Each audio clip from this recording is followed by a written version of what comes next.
Witajcie na kanale EV Repair. Dzisiejszy odcinek to odcinek kombinowany, czyli odcinek z odwiedzin w warsztacie, otwarcia warsztatu i z podróży. Oglądajcie. Jadę odwiedzić pierwszy warsztat, który dołączył do nas z sieci Bosch Service Network. Na bazie naszych szkoleń, które robimy wspólnie z Boschem dla sieci serwisowej Bosch Service Network, istnieje też taka możliwość, że te warsztaty mogą w pewnej ograniczonej formule przystępować do naszej sieci. I właśnie jadę do takiego warsztatu. Dodatkowo będzie to pierwszy warsztat naszej sieci, który będzie w stanie dokonywać napraw blacharsko-lakierniczych w samochodach Tesli pogwarancyjnie. Tutaj trochę wyjaśnię też, jak zapewne wiecie, naprawy gwarancyjne blacharsko-lakiernicze w Tesli odbywają się w autoryzowanych body shopach. Jeżeli nie dokonacie takiej naprawy w autoryzowanym body shopie, to oczywiście utracicie gwarancję.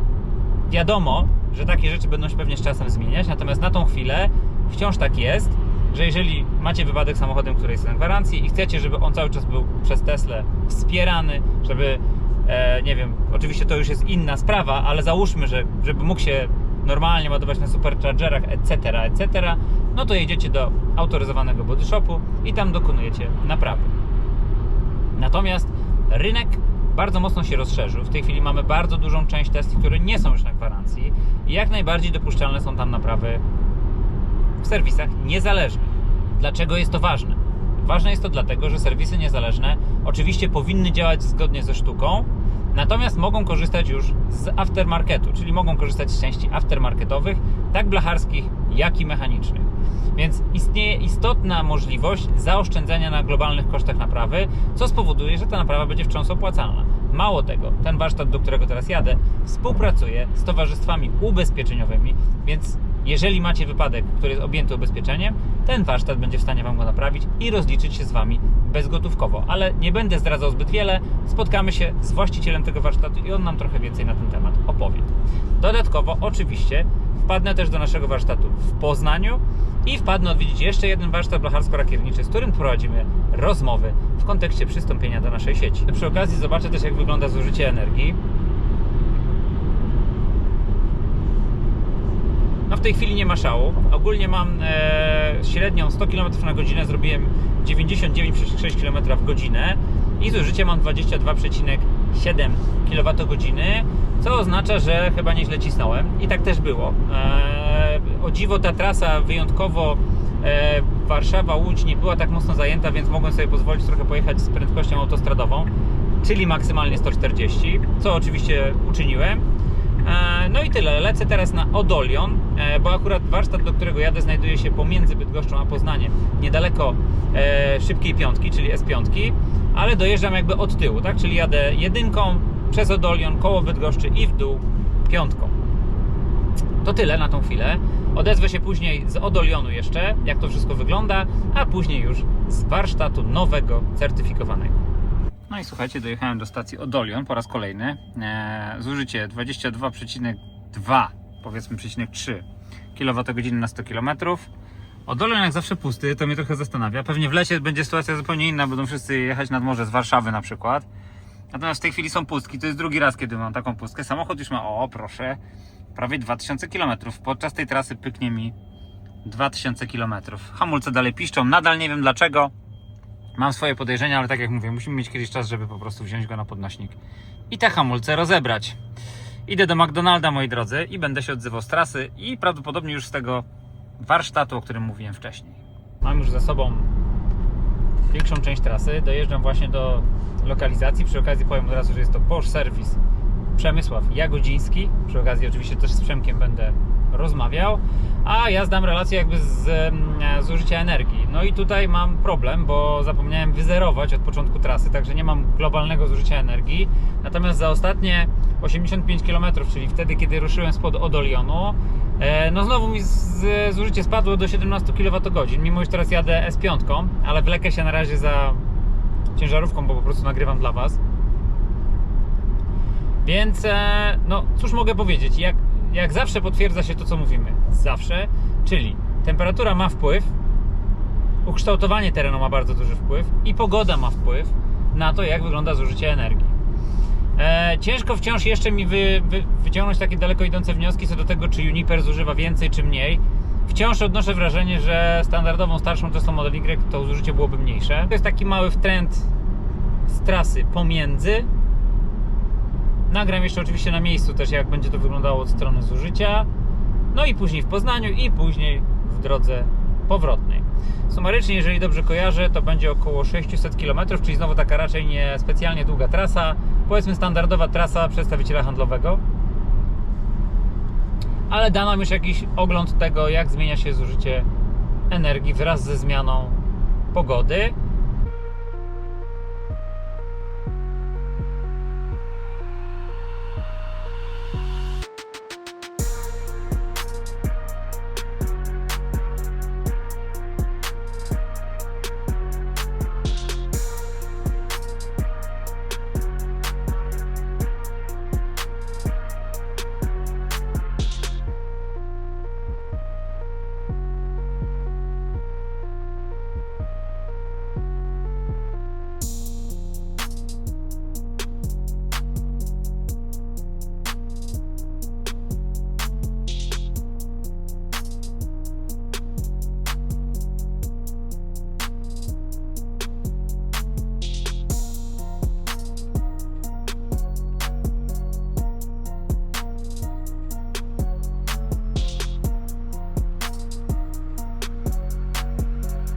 Już do Bosch Service Przemysław Jagodziński w miejscowości Gąsawa, tak przy okazji, a tutaj statystyki zużycia, czyli 17,2 kWh, nie jest najgorzej. Słuchajcie, jestem już tutaj na miejscu, jest ze mną Przemek Jagodziński, czyli właściciel i sprawca tego całego zamieszania i przy okazji właściciel firmy Bosch Service Jagodziński w miejscowości Gąsawa. Przemku, bardzo Ci dziękuję, że dołączyłeś do naszej grupy. Przede wszystkim w imieniu naszych widzów chciałem Cię powitać. A druga sprawa, no to chciałem Cię zapytać o parę rzeczy, które mi się rzuciły chyba jako pierwsze, jak trafiłem tutaj do Ciebie. Stary, jak to jest możliwe, że tak duży warsztat o takich możliwościach pojawił się w takiej miejscowości? Myślę, że to jest kwestia na pewno moja i naszej całej drużyny, gdzie razem pracujemy na to, że w takiej małej miejscowości możemy zrobić takie cuda.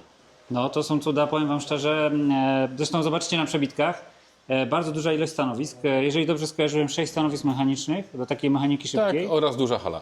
Duża hala, w której de facto możesz wygenerować około przynajmniej 5-6 stanowisk blacharskich. Tak, czyli w sumie razem możemy naprawiać kilkanaście pojazdów jednocześnie. Do tego cały plac zapełniony. Tak, oczywiście cały plac zapełniony. No, tak jak powiedziałem, pracujemy nad tym wszyscy i jestem dumny z nas wszystkich tutaj, że w takiej małej miejscowości możemy robić takie rzeczy, gdzie klienci wiele razy nie dowierzają temu, że takie coś tutaj się dzieje i że tak można. Sam nie dowierzam. Natomiast jakby oprócz tego, że rzeczywiście Przemek jest niesamowitą osobą, a bardzo dynamiczną, zaangażowaną w pracę, no to też jest częścią grupy Bosch. Bosch Service Network dokładnie, co też świadczy o tym, o jego możliwościach, o jego zaangażowaniu i potencjale. I Przemek też to bardzo mocno udowodnił podczas naszych szkoleń, jak i też tym, że naprawiasz samochody od strony blacharskiej strukturalnej. A oprócz tego korzystasz też z lakierni zewnętrznych. Tak, naprawiamy samochody, w samochodach naprawiamy wszystko, można powiedzieć od A do Z. Staramy się i robimy to, żeby klient był u nas zaopiekowany, żebyśmy wszystko mu naprawili, począwszy od zwykłej obsługi, czy to na gwarancji lub po tej gwarancji, jak i również likwidujemy szkody komunikacyjne, naprawiamy auta pod względem blacharskim.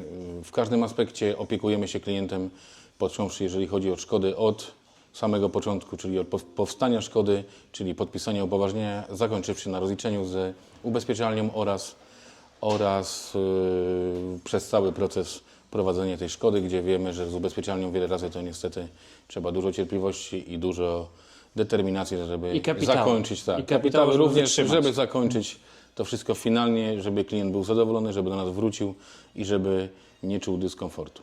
No i właśnie o to chodzi. Między innymi, Przemku, też o tym chciałem trochę porozmawiać, bo jesteś w zasadzie jednym z pierwszych warsztatów w naszej grupie, który jest wyspecjalizowany bardzo mocno na naprawach blacharskich, a dodatkowo współpracuje z ubezpieczalniami. Nie ukrywam, że nasi klienci bardzo często pytali, kogo możemy polecić. Szczęśliwie pojawiłeś się ty i teraz będziemy mogli ciebie polecić jako tą firmę, która będzie naprawiała przynajmniej w tym tutaj zakresie tego regionu. Czyli możemy powiedzieć o województwie kujawsko-pomorskim, o województwie Wielkopolskim. o Wielkopolsce. Coś jeszcze byś chciał ogarnąć? Znaczy myślę, że to kwestia naprawy blacharskiej nie ma znaczenia wielkiego, jeżeli chodzi o odległość, bo równie dobrze możemy samochód przetransportować. Assistance pokrywa chyba 500 km, prawda? Tak, to też zależy, ale to przy większych naprawach to też jest żaden problem przetransportować auto 100 km i później je oddać, odprowadzić, czy klient podjeżdża raz i temat jest załatwiony. Najczęściej to są też szkody i naprawy, które trwają niestety długo. Patrząc na ten punkt posiadamy też auto zastępcze, gdzie klient jest zaopiekowany i rozumiem, jest mobilny przez przepraszam, że cały ci wejdę czas. słowo, Tak. bo myślę, że to jest też ważna rzecz. Rozumiem, że samochody zastępcze trafiają do klienta bezgotówkowo. Tak, jeżeli chodzi o szkodę OC, to bezgotówkowo, jeżeli chodzi o szkodę autokasko, jest to uwarunkowane polisą, aczkolwiek wszystko traktujemy też w pewien sposób elastycznie i staramy się dogadywać tak z klientem, żeby był zadowolony. Okej, to pytanie zupełnie z innej beczki. Dlaczego samochody elektryczne? Myślę, że samochody elektryczne są na pewno przyszłością. Nie myślę, bo na pewno tak będzie i to jest na pewno przyszłość i na pewno to się zadzieje. Myślę, że ci, co pierwsi wsiądą do tego pociągu, do tego wagonu, no to oni będą wygrani. Ja, ze względu na to, że jesteśmy w mniejszej miejscowości, gdzie one są na pewno w mniejszym stopniu, chcę być też jako jeden z niewielu, jeden z pierwszych w naszym rejonie, gdzie będę się w tym specjalizował. Pierwsi wygrywają, jestem tego zdania. Jestem też tego zdania. Uważam, że warto być pionierem. Myślę, że rozwój naszej firmy, mówię tutaj o grupie EV Repair, bardzo to pokazał. Przy okazji chciałem też jakby uzupełnić, że ja Przemka poznałem na naszych wspólnych szkoleniach, które żeśmy razem z Boschem zaprojektowali i przedstawili właśnie dla sieci Bosch Service Network.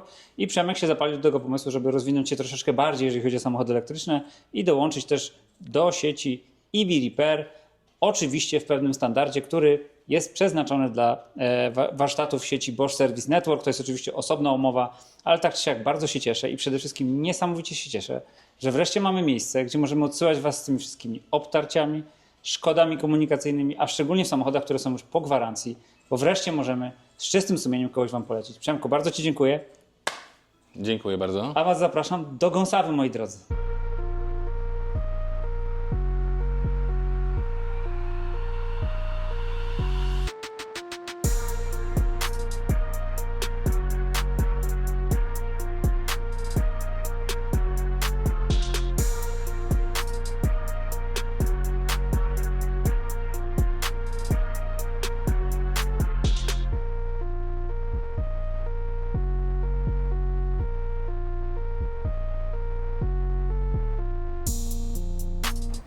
Idziemy zobaczyć, jak tam wygląda.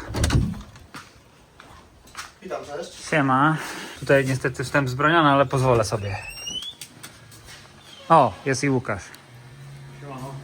Siemka. Słuchajcie, jestem z Łukaszem. Łukasz jest jakby drugą częścią firmy Car Connect, czyli naszego partnera w Poznaniu, czyli tak naprawdę EV Repair Poznań. I przy okazji przypominam, że jak sobie wpiszecie na Google Maps, to znajdziecie też EV Repair Poznań, właśnie na ulicy Węglowej. Z Łukaszem znamy się tak naprawdę od samego początku.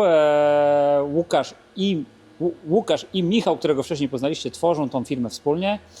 Łukasz jest chyba bardziej osobą techniczną, tak? Która zajmuje się bezpośrednio pracą nad programowaniem. Chyba głównie BMW jest swoją specjalizacją. Tak, bardziej elektryką. Powiedz mi, Łukasz, bo jak już mam Ciebie tutaj, ja często też chwalę Wasz warsztat między innymi za to, że specjalizujecie się w BMW. Często do Was trafiają BMW-ki elektryczne?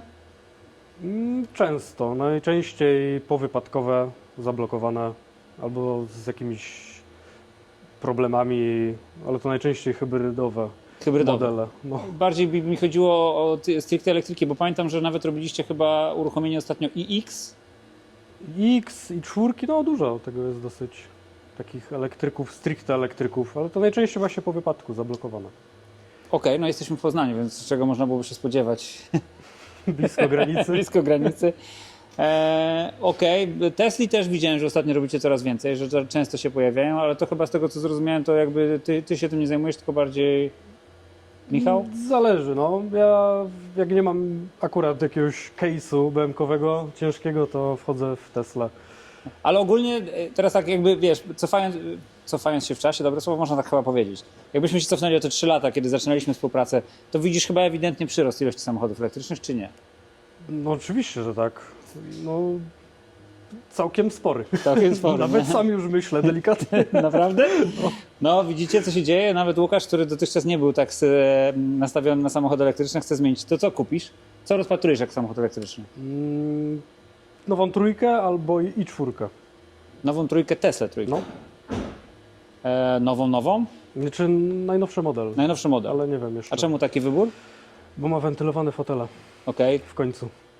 I zgadzam się z tobą. O. To jest ważna rzecz, aczkolwiek teraz wiesz, najgorsze jest to, że ja swój nowy samochód odebrałem akurat w zimie i nie czerpię benefitu z tych foteli. Kurczę, niczym się nie różni. Także jak będziesz odbierał, to odbieraj w późną wiosnę. Albo kupuj późną wiosną. Chociaż teraz dużo wypadków jest ze względu na zimę w Europie. Zauważyłem, obserwuję od paru miesięcy i Tak? sobie szukam czegoś ciekawego. Zawsze jak jest, szczególnie taka zima jak teraz, to w krajach właśnie skandynawskich i tam, gdzie jest ten śnieg i lód, to tych wypadków jest dużo więcej. Dobra. Wróćmy do tematu głównego, czyli CarConnect Poznań. Wiem, że Przepraszam. CarConnect Poznań. Wiem, że szykujecie też drugą lokalizację. Wiesz coś może, kiedy to się może wydarzyć? Jakiś wstęp? Najprawdopodobniej na wiosnę. Na wiosnę. Takie są spekulacje. Dobrze, i będziecie jednocześnie pracować i tu, i w tej nowej lokalizacji? Na początku tak, później nie wiadomo, jak to się rozwinie. I ile tam stanowisk jest przewidywanych? Chyba 3? 3. Ja tam byłem dawno temu i szczerze mówiąc dopiero się budowało i nie pamiętam, ale chyba 3, no. Czyli razem będziecie dysponowali 6 stanowiskami stricte samochodowymi. No bo tutaj No, oczywiście to- jakby się dobrze postarać, to jest 6 byś zrobił, No, tylko chodzi o 3 takie rotacyjne. Tak, no. No to fajnie, czyli i to jest daleko stąd, w sensie jakby lokalizacyjnie? Taki... No drugi koniec Poznania w zasadzie. Okej. Poznań to nie Warszawa, więc w zasadzie blisko. Odnosisz się do pewnego wpisu na Facebooku, Nie. że Poznań to prowincja? Nie. Odnośnie korków bardziej. Bo co tam jestem, to się stoi w korku, nie? Okej, ale tutaj też wiesz, jak jechałem, bo w zasadzie jak się do was jedzie, to tak przy okazji, to jest trasa też na Supercharger stary poznański. I tu jest zawsze korek do tego zjazdu w lewo, zawsze. Ale jak ci się współpracuje? Jak w ogóle oceniasz tą naszą współpracę po tych 3 latach wspólnego obcowania, czy tam wspólnej, nie wiem jak nazwać, współpracy? Dobrze, bo na początku taki dziki byłem do Tesli. W sensie, bo jest bardzo inny niż BMK. Ciężko było się przestroić może robiąc to i to. Ale już nie mam takiego parcia, żeby dzwonić z każdym tematem, bo te informacje są tak ładnie zawarte w Nie no, różnych... przede wszystkim wy jesteście już wyspecjalizowani, macie, wtedy kiedy już przystępowaliście do naszej sieci, to było wiadomo, że dysponujecie kompetencją niedaleko odbiegającą od naszej, a w niektórych aspektach lepszą, tak? Czyli chociażby w samym BMW. Bardzo świetnie sobie też radzicie z elektroniką, także ja wiedziałem, że jesteście warsztatem samodzielnym, mało tego często wam się zdarza wspierać nas czy inne warsztaty i na tym polega ta współpraca. Jak już mam Ciebie, Łukasz, tutaj, to przy okazji w imieniu widzów chyba też trochę zapytam, bo widzę, że takie komentarze się pojawiły, bo wszyscy bardzo chwalą sobie BMW i3. Jakie jest Twoje zdanie na temat BMW i3 jako samochodu? Szukam dla narzeczonej. Dla mnie, według mnie przynajmniej, fajne auto do miasta, jak robisz krótkie odcinki bardzo do pracy. Okay. Mega spoko, nawet jak ja nie mieszkam w domu jednorodzinnym, nie mam opcji ładowania tego w domu. Myślę, że jest to fajna opcja, ale nie stare modele raczej. Czyli jakbyś sugerował jakiś model, to z jakiego rocznika? Jakieś, myślę, że 18 to taki minimum. Tak mi się Czemu wydaje. tak? Ze względu na zużycie, czy jakieś technologie po prostu? Zużycie. Zużycie. Też poprawki były na przykład w modułach nadzorujących ogniwa. Aha. W którymś tam roku były poprawki. One potrafią uziemić też baterię, czy auto. No ale głównie o zużycie najbardziej. Bo te samochody mi się na przykład podobają bardzo, między innymi z tego względu, że wiesz, masz kompozytową karoserię, to jest naprawdę super samochód tak naprawdę, to jest super car w małej obudowie. Ale duży w środku nawet. Ale duży w środku, tak. I te fotele są też fajne, bo one są takie dosyć wyprofilowane na płasko, więc mniej miejsca zajmują. To suicide door, w ogóle wiesz, dużo takich ciekawych smaczków. Mi ten samochód się osobiście podoba. Ja ostatnio nakręciłem taki materiał samochody używane od 0 do 40 tysięcy, ale no praktycznie i trójek tam nie było jeszcze w tym segmencie. No bo i trójka jednak też to jest fajne, że ona trzyma cenę w miarę w stosunku do innych elektryków. Czy nie potwierdzasz? No tak średnio ci powiem. Nie wiem, Średnia? od czego to zależy, bo żadnej nie oglądałem na żywo, bo ja bardziej w jakąś delikatnie uszkodzoną celuję. No Bo tak. cena jest przez pół, bo ludzie się tego boją. No tak. Ale w naprawie nawet się kiedyś podjęliśmy jakiś czas temu naprawy powypadkowej i trójki i to było w zasadzie plug and play. No tak. Zdejmujesz, przykręcasz, nic, nie ma co tam prostować w zasadzie. I trójkę naprawdę mi się może nie podoba ten samochód, A mi się ale wydaje, fajną ma petardę.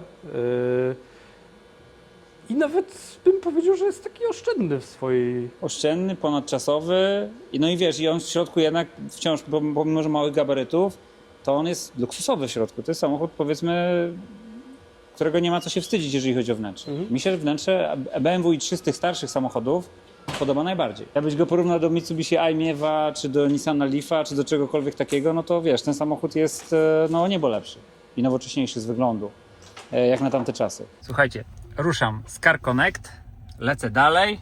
Tylko parę komentarzy na temat zużycia. Przypominam, że nie zresetowałem tutaj, także bardzo Was za to przepraszam. Zużycie mi wzrosło, bo jechałem ekspresówką i kawałek autostradą, także mamy 20 praktycznie kWh. A na całym dystansie wychodzi mi 18,5, no ale to jest 18,6 kWh, natomiast to nie jest realistyczne. Więc wrócę do Warszawy i na miejscu zastanowię się, jak to wygląda. No w tej chwili nie wygląda to tak w ogóle bardzo źle. Jadę już w stronę Warszawy. I mam nadzieję, że ostatnie ładowanie, aczkolwiek może się okazać, że przedostatnie, bo jeszcze pewnie jest szansa, że zatrzymam się w Ludźmierzu. Ale właśnie loguje mnie do nowego Superchargera pod Poznaniem. Pod Auchan, także zaraz sobie go zobaczymy. Znowu pierwszy raz będę się tu ładował. Proszę bardzo, koło Superchargera. Salon Omoda Jaeco. Nie wiem jak to nazwać. Jaeco. Szukamy Superchargera. Jest Supercharger, widać go. Rzuca się w oczy Supercharger. Na nowiutkim Superchargerze na Głogowskiej w Poznaniu koło Auchan. Tam jest Auchan, a tutaj jest Supercharger. Nie tak zajęty jak ten starszy, który wszyscy doskonale pamiętamy. I teraz sprawdźmy sobie, jak to wygląda. Jeździłem sporo po mieście. No i proszę bardzo, ostatnie 11 km, prawie 30 kWh. Ale na całym tym dystansie, niestety uciętym o połowę, mamy 19,2 kWh. Teraz czeka mnie prawie 300 km trasa autostradą, także mam nadzieję, że wtedy wyrównamy do takiego wyniku, który będzie realistyczny, niezaniżony, tak jak tutaj, i niezawyżony, tak jak tutaj. Jeszcze drugie ujęcie Superchargera pod Poznaniem. Auchan. I proszę bardzo. Słuchajcie, dojechałem do Warszawy. Tutaj mamy dane związane z podróżą, tak jak mówię, no to jest oczywiście to, co mi się udało zapamiętać na tym komputerku. Mamy średnie zużycie 19,4 kWh. Uważam, że to jest już taka dobra średnia. Ostatnie 254 km, tak jak widzicie, ze średnią mniej więcej, chyba jeżeli dobrze liczę, tak około 110-120. Mamy zużycie w okolicach no niemalże 20 kWh, powiedzmy 19,9 kWh. No to też jest niezły wynik, szczególnie biorąc pod uwagę, że temperatury im bardziej jechałem na wschód w stronę Warszawy, tym były niższe. Dziękuję Wam za obejrzenie kolejnego odcinka z serii Poznajcie nasze warsztaty. Przy okazji udało mi się trochę nakręcić na temat tego, jak się jeździ Juniperem, i takich materiałów z jazdy Juniperem spodziewajcie się niebawem trochę więcej. Dziękuję Wam za oglądanie i zapraszam do subskrypcji, bo Wasze subskrypcje powodują, że chce nam się, i mi w szczególności, ciężej pracować.